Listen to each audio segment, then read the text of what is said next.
For 4 years, the historic planet-hunting mission Kepler stared at a group of 150,000 stars located in a region extending 3,000 light-years away from Earth. The data collected by the spacecraft has brought a turning point to the long search for other planets like Earth.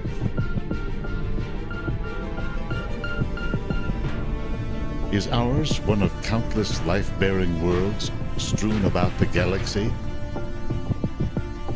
Or is it a rare Garden of Eden in a barren universe?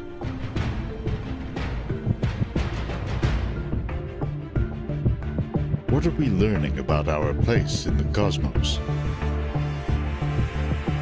From the search for Earth-like planets.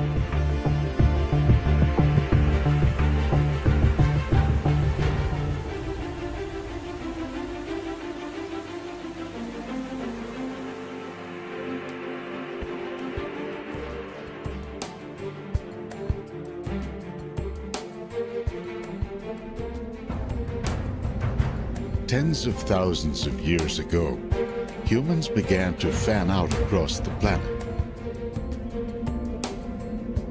following unknown pathways, crossing unmeasured distances. We traced coastlines and sailed uncertain seas. We crossed ocean straits drained by an ice age. Into every corner of Earth we ventured, looking for places to put down our roots, to raise our families, or just to see what was there. Today, it's the final frontier that fires our imaginations. With so many stars in our galaxy, we make a simple extrapolation that the cosmos must be filled with worlds like ours, with life, even intelligent life. This so-called many worlds view goes back to ancient times, to China, India, Greece, and Egypt. The Quran, the Talmud, and many Hindu texts all imagined a universe full of living beings. It wasn't until the 16th century that the idea became grounded in concrete notions of the physical universe. Astronomer and mathematician Nicholas Copernicus declared that Earth revolves around the sun. That opened the way for the Italian friar Giordano Bruno, a natural philosopher who believed that the universe is eternal and without end. He held that there is a multitude of worlds with diverse life forms, including intelligent beings. Bruno's outspoken challenges to church doctrine got him executed in the year 1600. His ideas gained support when Galileo Galilei used his telescope to show that our sun is just one among countless other stars. By the modern era, the many worlds view held sway in scientific circles. New telescope technologies gave us a view of vast star populations within our galaxy. As the astronomer and author Carl Sagan noted, given the sheer number and diversity of stars in our galaxy, it's far more likely that the universe is brimming over with life. In 1961, the astronomer Frank Drake sought to lay out the odds of finding advanced alien civilizations. The Drake equation took into account the rate of star formation in our galaxy, the fraction of stars with planets, of planets that might support life, that might develop intelligent life, or radio communications, which we could perhaps detect. Even as astronomers began to scour the heavens for alien signals, another view of the galaxy gained momentum. It started with the philosophers Aristotle and Ptolemy. They believed that humanity and Earth are unique. With the spread of Christianity, this Ptolemaic system became embodied in the rare Earth hypothesis. In religious doctrine, it was taken to mean that mankind and Earth were specially created by God in His image. In science, it implied that the circumstances that allowed life to unfold on Earth are so particular and fortuitous that the odds are slim we'll find another place like it. Where does the debate stand today, with information about Earth and the cosmos pouring in from ever more advanced technologies?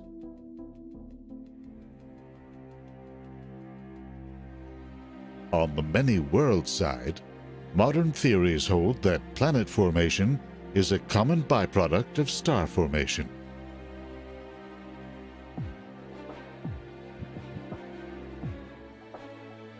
And as we've seen on this planet, life is persistent, adaptable, relentless. Millions of species grace the landscapes and oceans of our planet.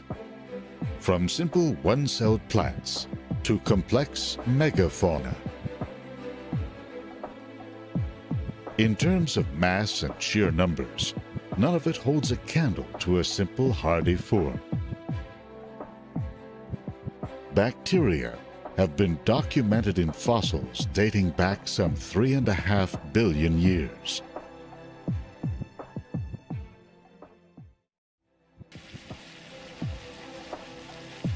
Bacteria are found in habitats ranging from hot springs and volcanoes, the digestive systems of animals, the soil, or the sulfurous environments of deep-sea hydrothermal vents.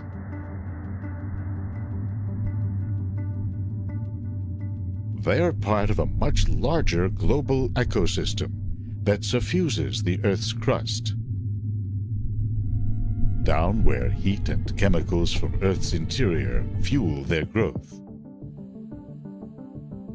Not even the worst climate catastrophes of the past could dislodge this biological storehouse. From widespread volcanic eruptions to episodes of global glaciation. It's easy to imagine life gaining a foothold on a wide variety of worlds. Comets and asteroids, for example, have been found to deliver a steady rain of interplanetary dust to Earth, including organic compounds and water that could have supplied the building blocks of life.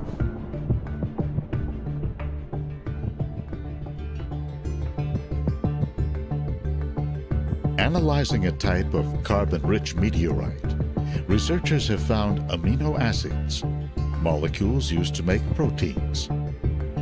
They also found components used to make DNA, along with sugar-related organic compounds that are a basic part of living cells.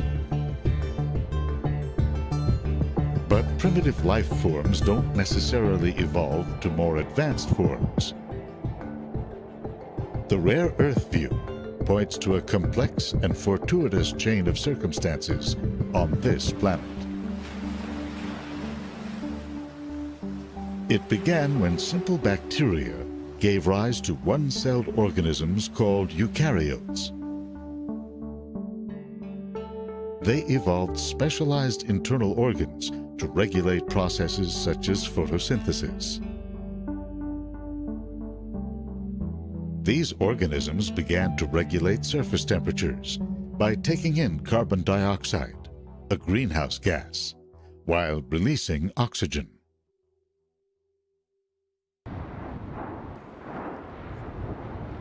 Volcanism and other geological processes released more CO2 in the air. Ocean and land plants, along with chemical reactions in rocks called weathering, pulled CO2 back out of the air. A global carbon cycle developed that kept surface temperatures within a relatively narrow range.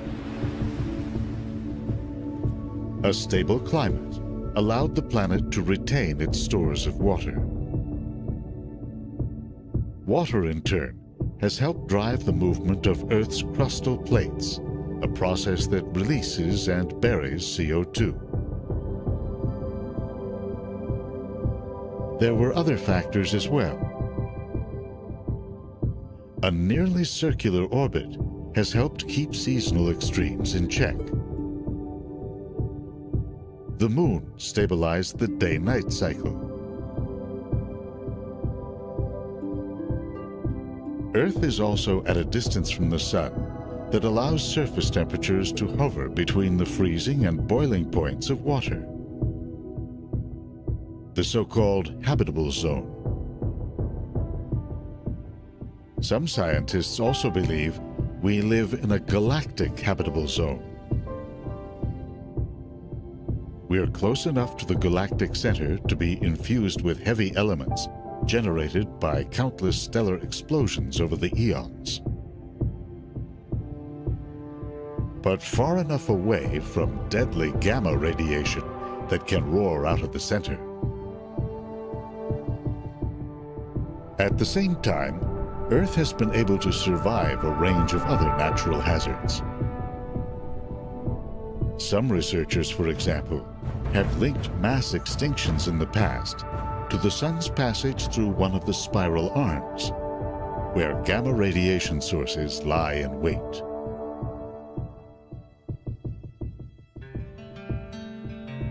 So too, we've made it through asteroid impacts, climate changes, and solar eruptions. Now we wonder, are there kindred spirits somewhere out there to share our survival stories with? Or is Earth alone amid the wastelands of a barren galaxy?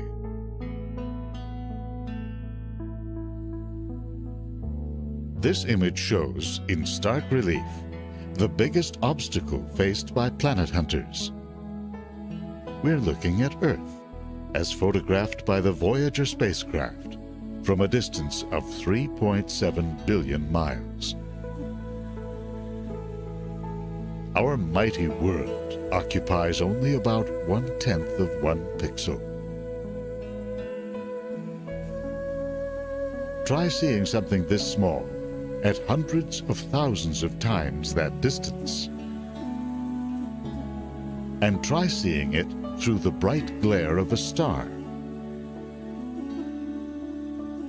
Still, astronomers have made extraordinary progress.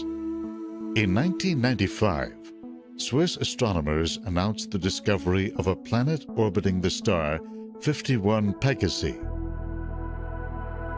They found it by carefully charting the star's wobble caused by the gravitational tug of an orbiting planet. What they found is no Earth. It has about half the mass of Jupiter, but orbits at a distance closer than our own Mercury is to the Sun. Most of the planets discovered with this method are gas giants, so-called hot Jupiters that swing in close to their host star.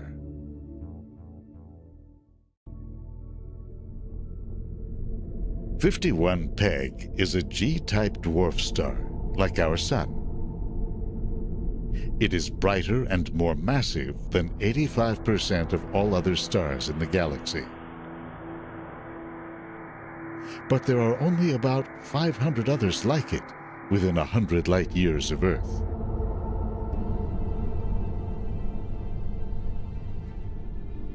Scientists have turned their wobble method on a more plentiful breed called M-stars. One of them, 20 light years from Earth, is too dim to see with your naked eye. Gliese 581 in the southern constellation Libra is a red dwarf with 31% of the Sun's mass, but only 1.3% of its luminosity. Using the wobble method, the Swiss team detected an entire solar system with up to 6 rocky planets, ranging from 2 to 18 times the mass of Earth. The most enticing is Planet G, whose presence is still unconfirmed. It's within the life zone. But a star like this gives off so little energy that a planet would have to orbit close just to get enough heat to power its climate. That subjects it to solar flares, common in small stars. So too, a close orbit increases the tendency of the star's gravity to halt any spinning motion. That makes it more difficult for heat and moisture to circulate, and a habitable climate to form. If planet hunters operating on ground-based observatories have told us anything, it's that planets and solar systems are highly diverse. The search for Earth-like planets requires a larger sample.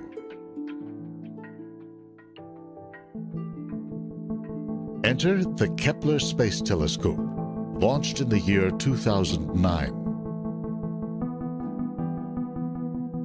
For nearly 4 years, astronomers aimed its precision instruments at a tiny patch of sky with 150,000 stars at a distance of up to 3,000 light years away from Earth.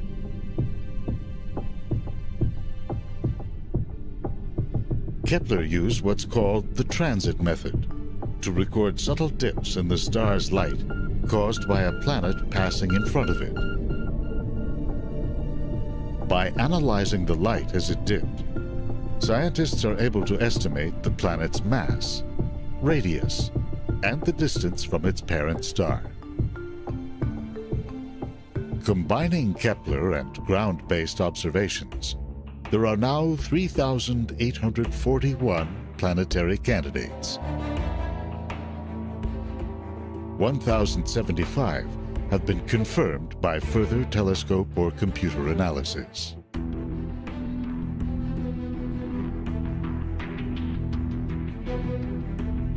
The vast majority of candidates orbit in the hot zone of their parent star,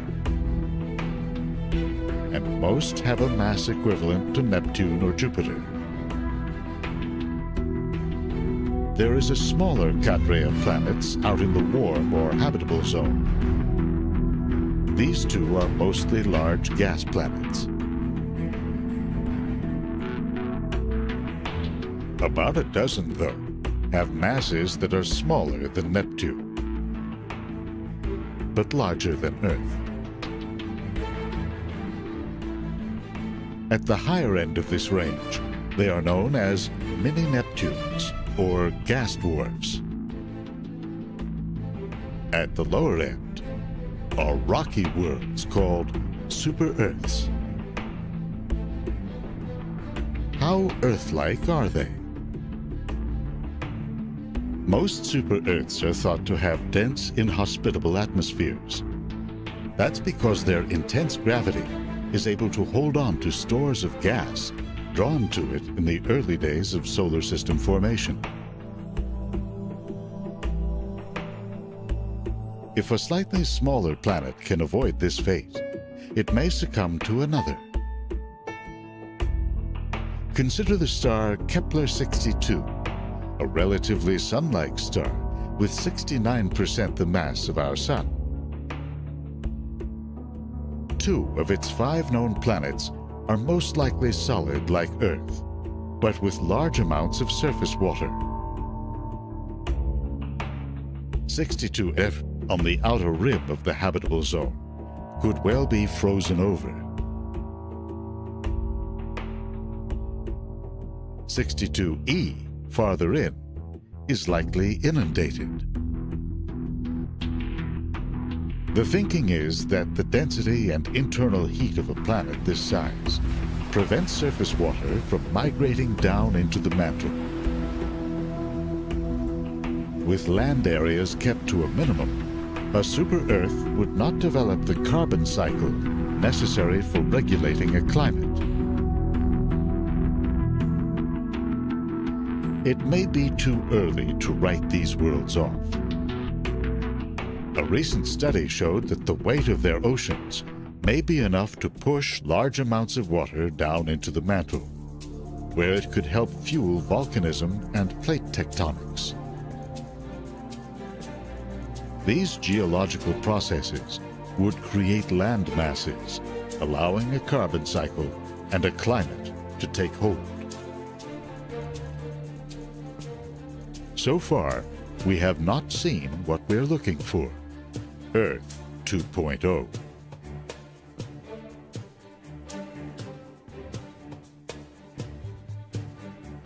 A malfunctioning gyroscope on the Kepler satellite ended its observations after 4 productive years in space. The data it captured remains a mother lode that scientists continue to mine.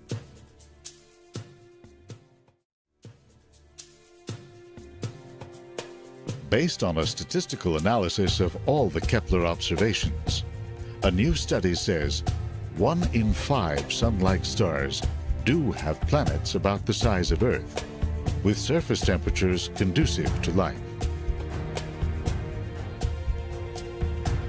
Given that about 20% of stars in the galaxy are Sun-like, that would amount to several tens of billions of potentially habitable Earth-sized planets. And there may well be a whole other population of habitable worlds we haven't considered. 620 light-years away, in the constellation of Cygnus the Swan, is a star that's slightly cooler and smaller than our Sun.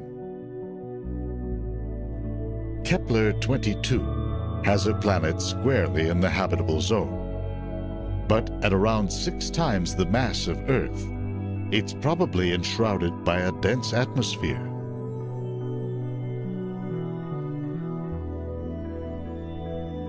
It's large enough that it could have pulled another planet into orbit, one that's large enough to maintain an atmosphere and liquid water on its surface. If any of the confirmed exoplanets do have a moon, it would leave a subtle but distinct imprint on the star's light. Kepler came online in a new age of massive data gathering and supercomputer analysis. That will define future planet-finding missions as well. The Transiting Exoplanet Survey Satellite, TESS, for example, is scheduled for launch in 2017. It will focus on about 500,000 bright sun-like G and K stars, looking for telltale dips in their light as orbiting planets pass. The James Webb Space Telescope, in active development since 1996, is currently slated for launch in 2018. Astronomers hope to use it to peer into planetary atmospheres, to detect carbon dioxide, oxygen, methane, and other indicators of climates or even life. Optimism that we'll find other worlds like ours is driving these increasingly sophisticated efforts.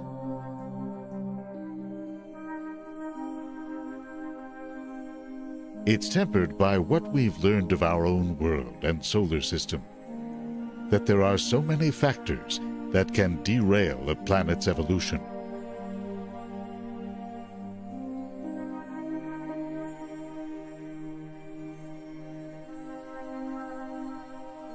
In the future, if our itch to explore becomes unbearable,